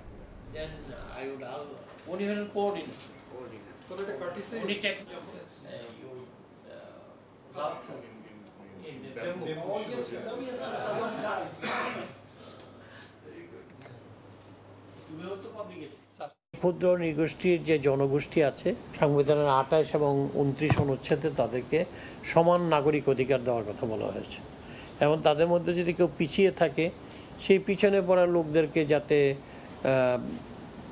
তুলে নিয়ে এসে আমাদের সমান অধিকার দেওয়া যায় সেইটার কথা বলা হয়েছে। তা আমরা এই কনস্টিটিউশনের ধারা অনুযায়ী এগিয়ে যেতে চাই। এটার প্রচারণা, এটার জন্য ক্যাম্পেইন করা, জনসাধারণের সচেতনতা বৃদ্ধি করা, জনসাধারণের মধ্যে একটা পজিটিভ আন্দোলন গড়ে তোলা, এইসব ব্যাপারে ইউএনডিপি সহযোগিতা চেয়েছে। গরম বাড়ার সঙ্গে সঙ্গে চট্টগ্রাম নগরী জুড়ে বাড়ছে পানির জন্য হাহাকার। অথচ ওয়াসার অসংখ্য পাইপলাইনে ফুটোর কারণে প্রতিদিন ২.৫ কোটি আর বছরে ৯১২ কোটি লিটার পানি অপচয় হচ্ছে। ওয়াসার অপচয়ের এই প্রভাব পড়ছে ৯০,০০০ গ্রাহকের উপর। তীব্র সংকটের মধ্যে আবারও ওয়াসার ৬১% পানির দাম বাড়ানোর প্রস্তাবে ক্ষোভ জানিয়েছে সাধারণ মানুষ। অনেক বিশ্বাসের ক্যামেরায় শফিকুল আলমের রিপোর্ট। সবেমাত্র গ্রীষ্মের শুরু, এরই মধ্যে চট্টগ্রাম জুড়ে সুপেয় পানির তীব্র সংকট। নগরীর পতেঙ্গা, ইপিজেড, হালিশহর ও পাহাড়তলী সহ বিভিন্ন এলাকার অবস্থা প্রকট আকার ধারণ করায় পানির জন্য কষ্টে লাখো মানুষ। একদিকে পানির জন্য হাহাকার, অপরদিকে খোদ চট্টগ্রাম ওয়াসাই অপচয় করছে কোটি কোটি লিটার পানি। নগরীর কল্পলোক আবাসিকের সামনের এই পাইপলাইন ফুটো হয়েছে দীর্ঘ ১.৫ মাস ধরে। পানিতে সয়লাব পুরো এলাকা, অথচ খাওয়ার জন্য মিলছে না পানি, তাও আবার লবণাক্ত ও দুর্গন্ধযুক্ত। গোটা নগর জুড়ে এরকম অসংখ্য পাইপে ফুটো। দিন রাত ২৪ ঘন্টা পানি পড়তেছে, এরা কোনো ব্যবস্থা নিচ্ছে না। সকল শ্রেণীর সকল পেশার মানুষের জন্য কষ্টসাধ্য একটা বিষয় হচ্ছে। পানি নষ্ট হয়ে যাচ্ছে, কিন্তু মানুষ তো অনেক দুর্ভোগে কষ্ট পাচ্ছে। কাপড় চোপড় সবগুলো ময়লা হয়ে যাচ্ছে। 1.5 মাস হয়ে যাচ্ছে, কিন্তু এটা কোনো সংস্কার নাই, কোনো কিছুই নাই। এক হিসাব বলছে গত 5 বছরে 1200 কিলোমিটার পাইপলাইনে 10,468টি ফুটো হয়েছে। মেরামতে খরচ হয়েছে 6 কোটি, প্রতিদিন 2.5 কোটি, আর বছরে 912 কোটি লিটার পানির অপচয় হয়, যার মূল্য 25 কোটি টাকা। সরবরাহের 30% পানি নষ্ট হলেও ওয়াসা বলছে ভিন্ন কথা।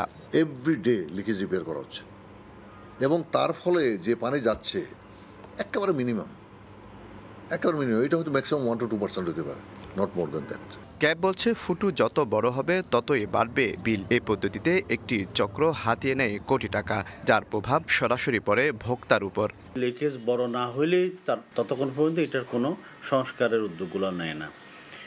তো এটার কারণে যে এই পরিমাণ সিস্টেম লসের কারণে পানি অপচয় হচ্ছে, এটার পুরো দায়টাই কিন্তু ভোক্তাদের গাড়ে গিয়ে পড়তেছে। হালদা ও কর্ণফুলী নদীর পানি পরিশোধন করে 90,000 গ্রাহককে প্রতিদিন সরবরাহ করে 50 কোটি লিটার পানি, যার 30% নষ্ট হচ্ছে পাইপের ফুটোর কারণে। এদিকে পানি সংকটের মধ্যেই 61% দাম বাড়ানোর আবারও প্রস্তাব দিয়েছে চট্টগ্রাম ওয়াসা। গত 1.5 মাস ধরে এরকম পানি অপচয় করছে চট্টগ্রাম ওয়াসা, অথচ এর দায় চাপাচ্ছে সাধারণ মানুষের উপর। এক হিসাব বলছে বছরে অন্ততপক্ষে 912 কোটি লিটার পানি নষ্ট করে, যার বাজার মূল্য অন্তত 25 কোটি টাকা। শফিকুল আলম, সময় সংবাদ, চট্টগ্রাম।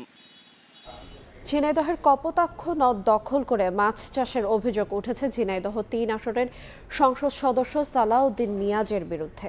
নদের 12টি পয়েন্ট দখল করে স্থানীয় আওয়ামী লীগ ও যুবলীগের নেতাকর্মীদের দিয়ে সমিতি তৈরি করে চলছে এই মাছ চাষ। ফলে বিপাকে পড়েছে নদীপাড়ের বাসিন্দা ও জেলে সম্প্রদায়ের মানুষ।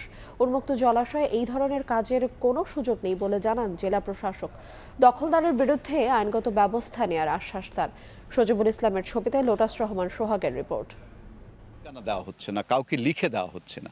নদীতে সমিতি করে মাছ চাষ করা সম্পূর্ণ আইনত অপরাধ।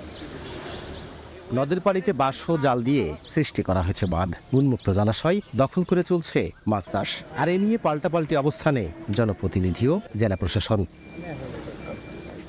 ঝিনাইদহে কপোতাক্ষ নদ দলীয় নেতাকর্মীদের দিয়ে দখল করে মাছ চাষ করার অভিযোগ উঠেছে ঝিনাইদহ 3 আসনের সংসদ সদস্য সালাউদ্দিন মিয়াজের বিরুদ্ধে। মহেশপুর ও কোটচাঁদপুর উপজেলার নদের 12টি সেতু সংলগ্ন প্রায় 1 কিলোমিটার এলাকা জুড়ে চলছে দখলদারিত্ব।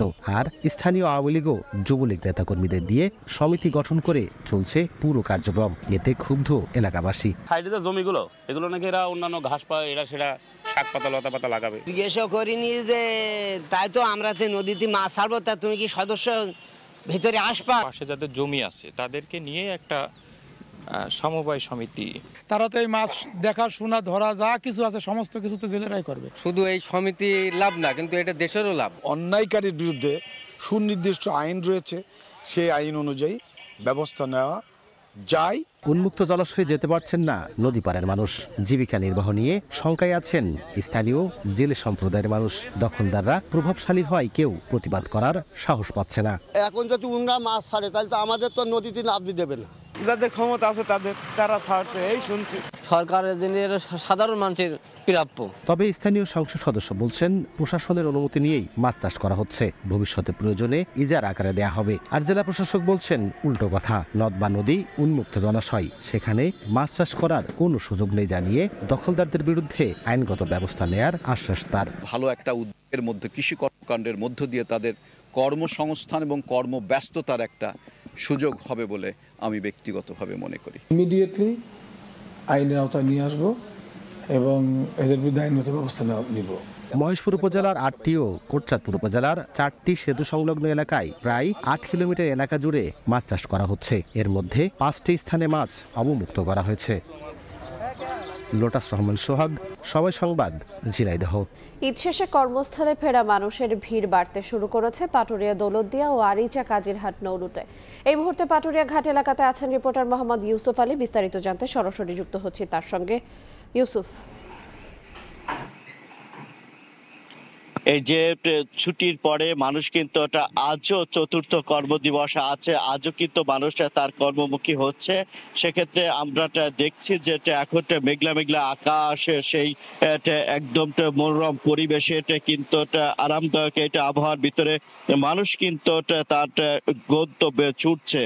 আমরা ভোর থেকে দেখছি যেহেতু দীর্ঘ ছুটির পর আজ চতুর্থ কর্মদিবস, তাই আজকে ভোর থেকেই কিন্তু পাড়ি দিয়েছেন পাটুরিয়া ও দৌলতদিয়া নোরট। তবে পোশাক কারখানাগুলো ধাপে ধাপে খোলায় সকালের দিকটা যাত্রীর সংখ্যা একটু কম থাকলেও বেলা বাড়ার সাথে সাথে তা কিন্তু বাড়ছে। তবে পাটুরিয়া, দৌলতদিয়া ও আরিচা কাজিরহাট নোটে পর্যাপ্ত ফেরি ও লঞ্চ রয়েছে। আমরা যে ফেরিটা এটা দৌলতদিয়া প্রান্ত থেকে পাটুরিয়া ঘাটে এসে পৌঁছাচ্ছে, আমরা কিছুক্ষণ আগে দেখেছি বীরশ্রেষ্ঠ জাহাঙ্গীর এসেছে এবং বনলতা নামের এই দুইটি ফেরি কিন্তু এই ঘাটে এসে পৌঁছানোর পর তার ভিতরে কিন্তু বেশ যাত্রী এবং যানবাহন ছিল। আমরা যাত্রী এবং যাত্রীদের সাথে কথা বলেছি এবং তাদের তো চোখে মুখে কিন্তু একটা আনন্দের ছোঁয়া দেখেছি। তারা কিন্তু এই মনোরম পরিবেশে সকালের মেঘলা মেঘলা আকাশের ভিতরে কিন্তু তারা চলে আসছে। বরাবরের মতো এটা আসলে তাদের চোখে মুখে আনন্দের ছোঁয়া থাকলেও তারা একটি কিন্তু অভিযোগ করছে, সেটি হচ্ছে যানবাহনগুলোতে অতিরিক্ত ভাড়া আদায় করা হচ্ছে। তো বিআইডব্লিউটিসি কর্তৃপক্ষের সাথে আমরা কথা বলেছি, তারা বলছে ফেরিগুলো রোস্টার আকারে চালানো হচ্ছে। এছাড়াও তারা বলছে শুক্রবারে এই চাপটা দ্বিগুণ হয়ে যাবে। এবারে যাত্রা ও ফিরতি, ঈদের যাত্রা ও ফিরতি যাত্রাটা কিন্তু স্বস্তি হচ্ছে। পূর্বের অভিজ্ঞতা এই নৌপথে তারা সংকীর্ণ করেছে বা কাজে লাগিয়েছে, যার জন্য এটা এবার স্বস্তি হচ্ছে। তারা বলছে যে পাটুরিয়া, দৌলতদিয়া, নোরটে মোট যে ফেরিগুলো রয়েছে তার মধ্যে আপনার যে এখন সময় লাগছে কম। আসলে পাটুরিয়া, দৌলতদিয়া, আরিচা, কাজিরহাট রোডে কিন্তু মোট 33টি ফেরিতে 22টি লঞ্চ এবং 41টি স্পিডবোট রয়েছে। কিছুক্ষণ আগে একটি লঞ্চ এসেছে, সেটা কিন্তু ভোরে দৌলতদিয়া ঘাট থেকে পাটুরিয়া ঘাটে এসে পৌঁছেছে। এই ছিল আমার কাছে পাটুরিয়া ঘাট থেকে সর্বশেষ তথ্য। সরাসরি যুক্ত ছিলাম পাটুরিয়া ঘাট থেকে। ঐতিহ্যবাহী সাংরেপোয়ে বা জলকেলি উৎসবে মেতেছে রাখাইনরা। নিচে গিয়ে নতুন বছরকে বরণ করছে তারা। বুধবার শুরু হওয়া 3 দিন ব্যাপী এই উৎসব রাখাইনদের পাশাপাশি উপভোগ করছেন পর্যটকরাও। নতুন বছরে বিশ্বের সুখ শান্তি ছড়িয়ে পড়ুক এই প্রত্যাশা আয়োজকদের। মোহাম্মদ ফরাজের ক্যামেরায় বিস্তারিত জানাচ্ছেন সুজাউদ্দিন রুবেল।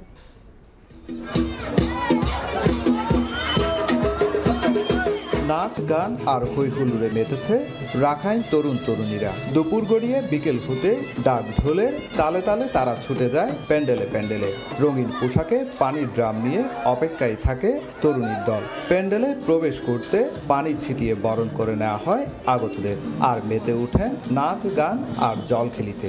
নতুন বর্ষকে যেহেতু আমরা পালন করছি, সেলিব্রেট করছি, তো সেই ক্ষেত্রে আমরা ওই জাস্ট একটু পানি ছিটিয়ে বরণ করা নববর্ষ। বিগত বছরের দুঃখ কষ্ট বেদনাকে ভুলে নতুন বছরে আমরা পা রাখতেছি, সেই জন্য আমাদের অনেক ভালো লাগে। পুরনো বছরকে বিদায় ও নতুন বছরকে বরণ করে নিতে রাখাইন সম্প্রদায়ের মানুষ পহেলা বৈশাখ থেকে 7 দিন ব্যাপী কর্মসূচি পালন করে থাকে।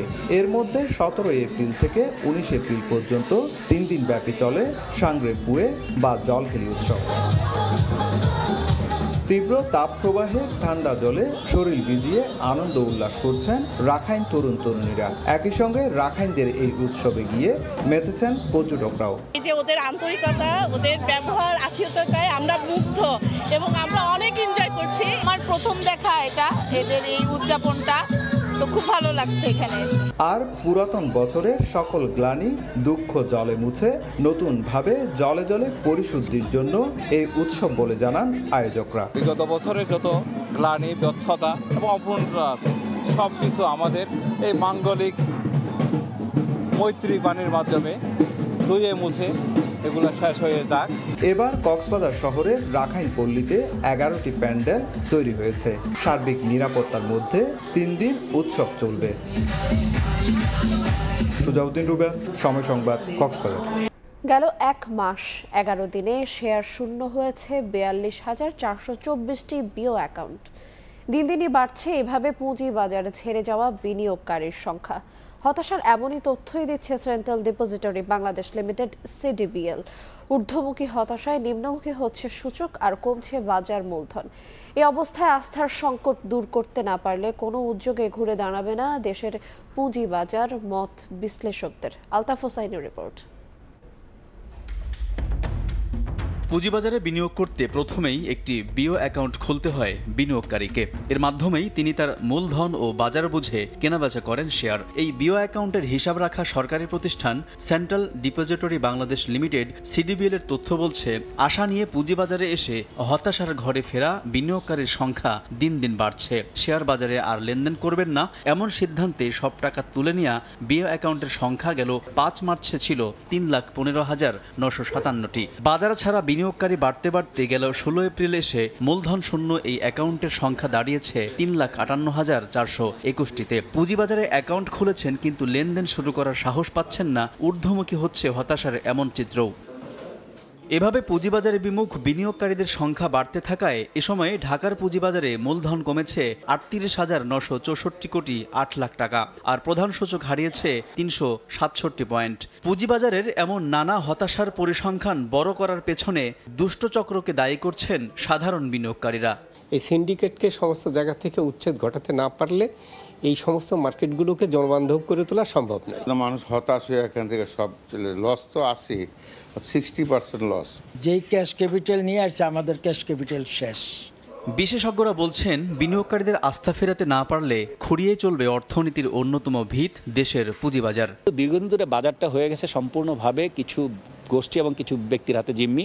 এটা নিয়ন্ত্রণ সংস্থা জানে, ওই ব্যক্তিরাও জানে, আর সাধারণ মানুষও জানে। এই জন্য কিন্তু এখন আমরা দেখছি প্রচুর মানুষ বাজার থেকে বের হয়ে যাচ্ছে। বাজারের স্বার্থে কিন্তু নিয়ন্ত্রণ সংস্থা এবং প্রাতিষ্ঠানিক বিনিয়োগকারীর বসে একটা সুন্দর পলিসিতে আসা উচিত। চলতি বছরের 18 জানুয়ারি শেয়ারের ফ্লোর প্রাইস বা বেঁধে দেওয়া দর তুলে দেওয়ার পর পুঁজিবাজার নিয়ে নতুন করে আশার স্বপ্ন বোনেন বিনিয়োগকারীরা। তবে সেই আশার গুড়ে বালি ছিটিয়ে ক্রমেই অন্ধকারের দিকে যাচ্ছে শেয়ার বাজার।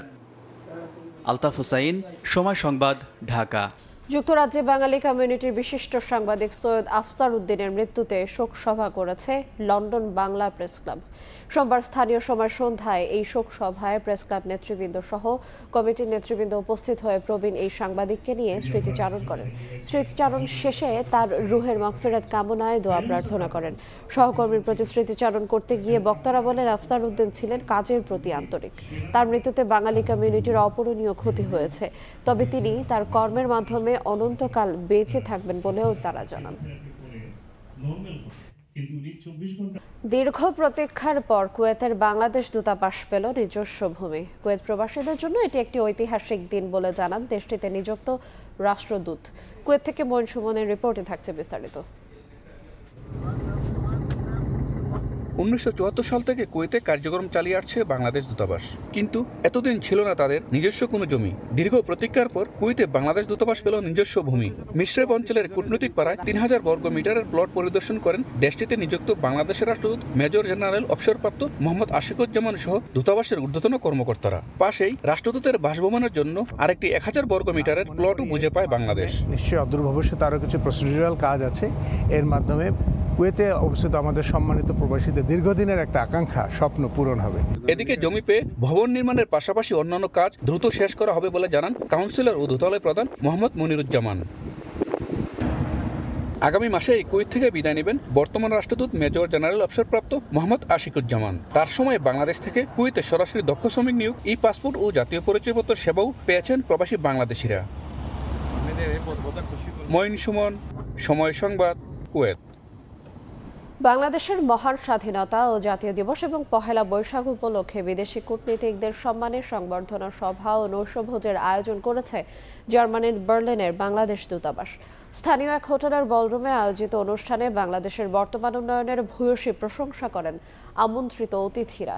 জার্মানি থেকে বিটু বড়ুয়ার রিপোর্টে বিস্তারিত।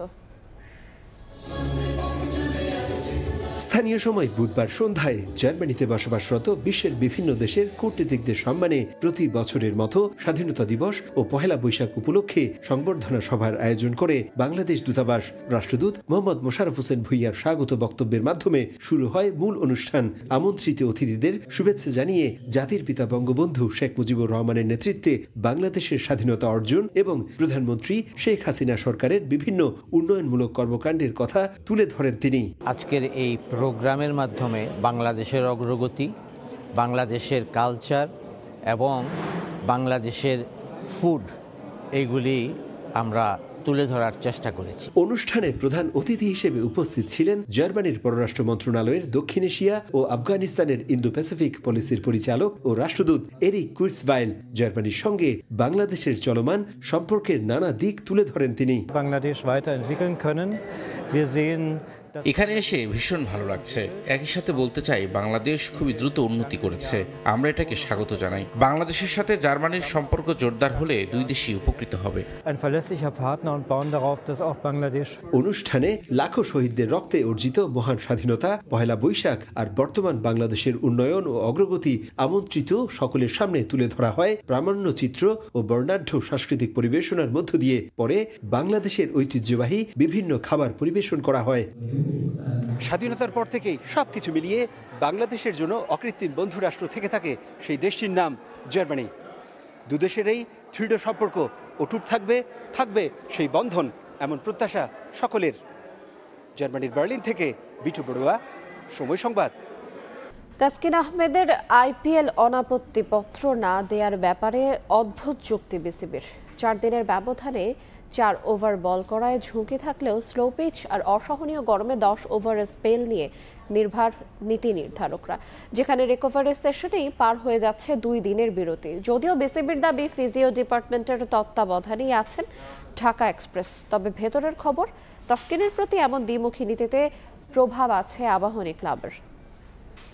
খালি খেলালেই হবে না যে তাকে পাঠাই দিলাম আইপিএল, না তা না, আমাদের তো তারও তো লোড দেখতে হবে। লোড সামলাতে 20 ওভারের পরিবর্তে 50 ওভারের ক্রিকেট খেলানো হচ্ছে তাসকিনকে। বিসিবির এমন অদ্ভুত প্রয়াস হয়তো আপনাকে অবাক করবে। হয়তো দেশের ক্রিকেট নীতি নির্ধারকদের ক্রিকেট নিয়ে ভাবনার পরিধি কতটা সমৃদ্ধ সেটা নিয়েও নতুন করে ভাববেন।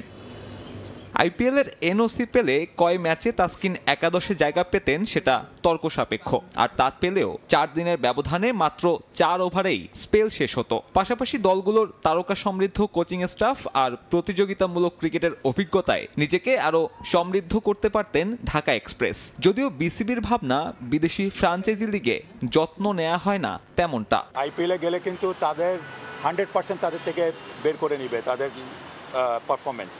সেই জায়গায় যদি মুস্তাফিজের মতো, আমরা মুস্তাফিজ যখন ইনজুরি হয়েছিল এইখান থেকে খেলে গিয়ে কাউন্টি ক্রিকেটে গিয়েছিল, এই লোডটা কিন্তু নিতে গিয়ে মুস্তাফিজকে আমরা 1.5 বছর পাই নাই, এবং সেই এফেক্টটা কিন্তু মুস্তাফিজ রয়ে গেছে। কিন্তু আমরাও সেম অবস্থা তাসকিনের হোক আমরা চাই না।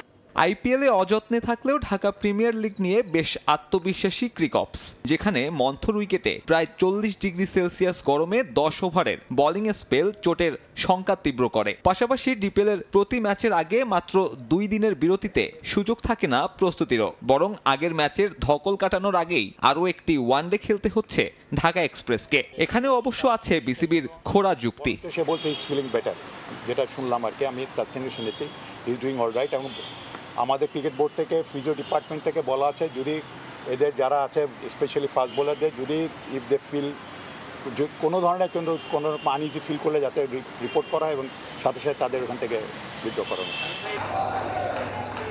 অবশ্য আবাহনীর খেলোয়াড় না হলে হয়তো প্রেক্ষাপটটা ভিন্ন হতো তাসকিনের জন্য। ক্রিকেট বোর্ডে ক্লাব কর্তাদের আধিপত্য কাজে লাগিয়ে বাড়তি সুবিধা নেয় আকাশী নীল শিবির। এটা তো স্রেফ বিদেশি লিগ। জাতীয় দলের খেলার সময়ও আবাহনীর ক্রিকেটার নিয়ে বোর্ডের ভিন্ন নীতির দেখা পাওয়া যায় প্রায় প্রতিনিয়ত। ডিপিএল জিততে মরিয়া ক্লাবটি সুপার লিগের পরিকল্পনা করছে ঢাকা এক্সপ্রেসকে ঘিরে। তাসকিন তো খেলেছে, লাস্ট ম্যাচও খেলেছে, আমরা তো আশা করি আগামীকালকের ম্যাচও খেলবে।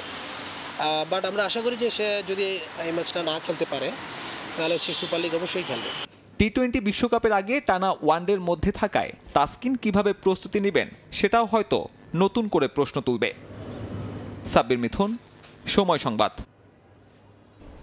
আইপিএলের আগে মোস্তাফিজুর রহমানকে ঠিকভাবে চিনতেনও না, তবে চেন্নাই সুপার কিংসের হয়ে খেলায় এখন ফিজের সঙ্গে ভালো সম্পর্ক লঙ্কান পেসার মাথিসা পাথিরানার।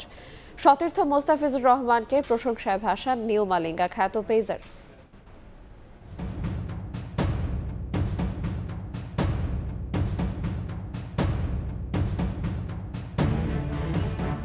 সম্প্রতি বাংলাদেশ শ্রীলঙ্কা ম্যাচ মানে চরম উত্তেজনা। দু দলের লড়াইয়ের উত্তেজনা ছড়িয়ে পড়ে সমর্থক থেকে মাঠের ক্রিকেটারদের মাঝেও। নাগিন ডান্স থেকে টাইমড আউট সেলিব্রেশন, কি না হয় বাংলাদেশ শ্রীলঙ্কা লড়াইয়ে। শুরুটা হয়েছিল নিধাস ট্রফিতে নাগিন ডান্স দিয়ে, এরপর বিশ্বকাপে অ্যাঞ্জেলা ম্যাথিউসের টাইম আউট কাণ্ড নিয়ে দু দলের খেলোয়াড়দের মাঝে কথার লড়াইও জমে উঠেছিল বেশ। আর সবশেষ দ্বিপাক্ষিক সিরিজে এই দুই দলের লড়াইয়ের উত্তাপ পেয়েছিল ভিন্ন মাত্রা। টি-20 সিরিজ জিতে টাইমড আউট সেলিব্রেশন করে লঙ্কানরা, সে জবাবে ওয়ানডে সিরিজ শেষে টাইমড আউট সেলিব্রেশন করেন মুশফিকুর রহিম। সেই সিরিজে লঙ্কান শিবিরে ছিলেন পেসার মাথিসা পাথিরানা, বাংলাদেশের হয়ে খেলেছিলেন মোস্তাফিজুর রহমান। দুই প্রতিদ্বন্দ্বী এক হয়েছেন আইপিএলের চেন্নাই শিবিরে। চলমান আসরে চেন্নাই সুপার কিংসের পেস অ্যাটাক সামলাচ্ছেন পাথিরানা ও মোস্তাফিজ। ফিজ ও নিউ মালিঙ্গা এখন পর্যন্ত চেন্নাইয়ের জার্সিতে তুলে নিয়েছেন 18টি উইকেট, যার 10টি পেয়েছেন ফিজ। ডেথ ওভারে এই ডুয়োকে বেশ ভালোভাবে কাজে লাগাচ্ছে ধোনির চেন্নাই। অথচ এক অনুষ্ঠানে মোস্তাফিজকে না চেনার কথা জানান লঙ্কান পেস সেন্সেশন পাথিরানা। বাংলাদেশের ক্রিকেটারদের সঙ্গে লঙ্কান ক্রিকেটারদের সম্পর্কের প্রসঙ্গ টেনে সিএসকে শিবিরে ফিজের সঙ্গে পাথিরানার বন্ধুত্ব জমে উঠেছে কিনা উপস্থাপকের এমন প্রশ্নের জবাবে আইপিএলের আগে কাটার মাস্টারকে না চেনার কথা জানান পাথিরানা। সত্যি কথা বলতে চেন্নাই সুপার কিংসে আসার আগে আমি মোস্তাফিজকে চিনতাম না, তার সঙ্গে আমার কখনো কথা হয়নি, কিন্তু এখন মনে হয় সে খুব ভালো মানুষ। প্লেয়ারদের সঙ্গে ফ্যানদের মিট অ্যান্ড গ্রিট অনুষ্ঠানে আরও উপস্থিত ছিলেন ঋতুরাজ গায়কোয়াড় ও শুভম দুবে। চলমান আইপিএলে বেশ ভালো সময় পার করছেন এই তিন ক্রিকেটার। সেই সঙ্গে দারুণ ছন্দে আছে তাদের দল চেন্নাই সুপার কিংস। 6 ম্যাচে 8 পয়েন্ট নিয়ে টেবিলের 3-এ আছে চেন্নাই। ফাহিম ইসলাম, সময় সংবাদ। ভারত পাকিস্তানের সমর্থকদের জন্য দুঃসংবাদ। রাজনৈতিক বৈরী সম্পর্কের কারণে আগামীতে এই দুই দেশের বাইরে এশিয়া কাপ আয়োজনের সিদ্ধান্ত নিতে যাচ্ছে এশিয়ান ক্রিকেট কাউন্সিল। এমন খবরে এশিয়া কাপ আয়োজনের সুযোগ বাড়ছে বাংলাদেশ, শ্রীলঙ্কা, সংযুক্ত আরব আমিরাত ও ওমানের মতো দেশগুলোর। ভারত পাকিস্তান রাজনৈতিক বৈরিতার কারণে গেল কয়েক বছরে এশিয়া কাপ পরিণত হয় সার্কাসে। সবশেষ আসর নিয়েও কম জল ঘোলা হয়নি। আয়োজক পাকিস্তান হওয়ায় সেখানে যেতে আপত্তি জানায় ভারত। অনিশ্চয়তায় পড়ে যায় এশিয়া কাপের ভবিষ্যৎ। কোনো উপায় না পেয়ে হাইব্রিড মডেলে আয়োজন করা হয় এশিয়ার ক্রিকেটের শ্রেষ্ঠত্বের আসর। পাকিস্তানের পাশাপাশি শ্রীলঙ্কাতেও আয়োজন করা হয় এশিয়া কাপের ম্যাচ।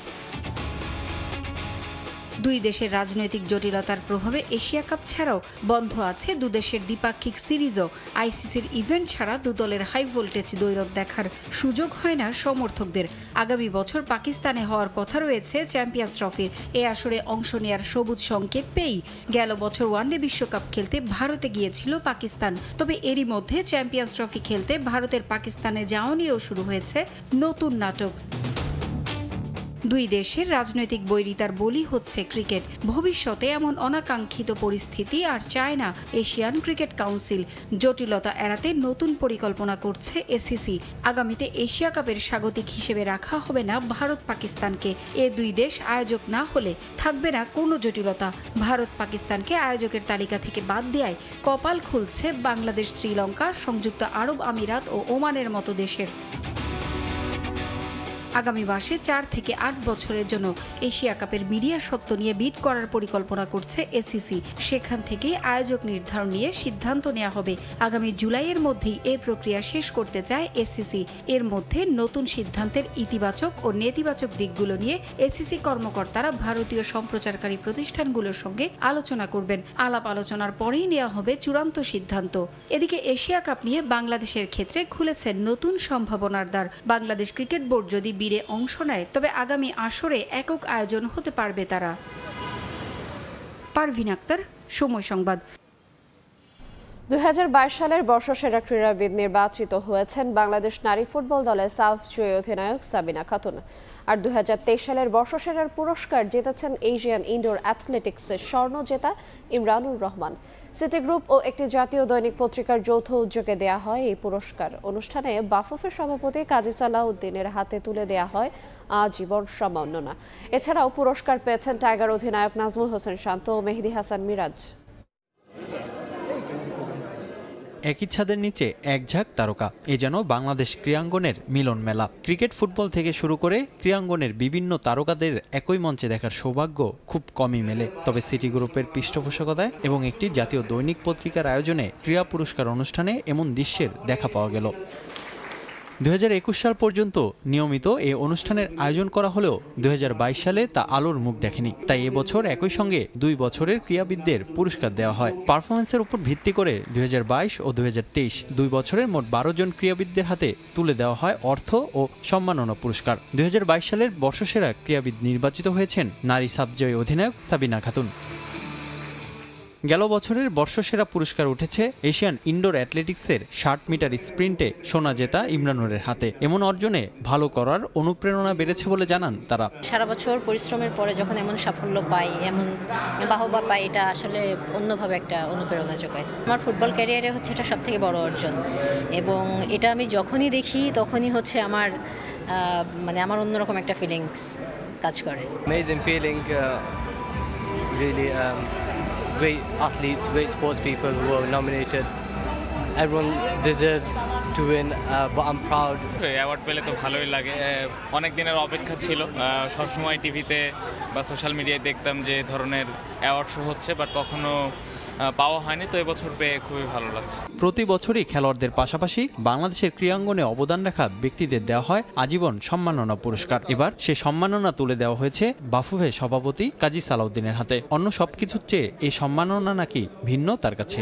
স্পেশাল পুরস্কার, এবং স্পেশাল পুরস্কারটা পেলে ন্যাচারালি ভালো লাগে। এটা তো ধরেন একদিনে আসেনি, এটা ধরেন আমার ক্যারিয়ার হলো প্রায় প্লেয়িং ক্যারিয়ার হলো 15-16 বছর, এবং টোটাল ক্যারিয়ার হলো 50 বছরের। অবশ্যই এটা খুব ভালো লাগে।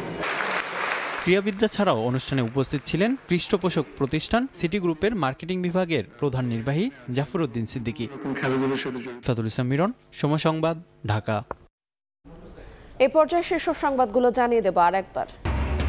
জলবায়ু অর্থায়নে ঝুঁকিপূর্ণ দেশগুলোর মধ্যে বাংলাদেশে অগ্রাধিকার। IMF এর সহায়তা বাড়ানোর প্রস্তাব ক্লাইমেট ফাইন্যান্স পলিসি প্রধানের। গ্রিন বন্ড চালুর পরামর্শ। গরম বাড়ার সুযোগ ঝোপ বুঝে কোপ মারছেন ব্যবসায়ীরা। বেড়েছে সব ধরনের রিচার্জেবল পণ্যের দাম। খোঁড়া অজুহাত আমদানিকারকদের, লাগাম টানার দাবি ভোক্তার। রূপপুর পারমাণবিক বিদ্যুৎ কেন্দ্র আরও 2টি ইউনিট বসাতে শিগগিরই শুরু প্রাথমিক সমীক্ষা। অবকাঠামো থাকায় মিলবে নানামুখী সুবিধা। নতুন প্রজন্মের প্রযুক্তিতে চোখ বাংলাদেশের।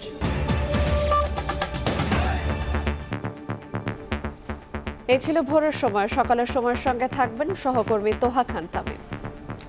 আইরিন, আপনাকে ধন্যবাদ।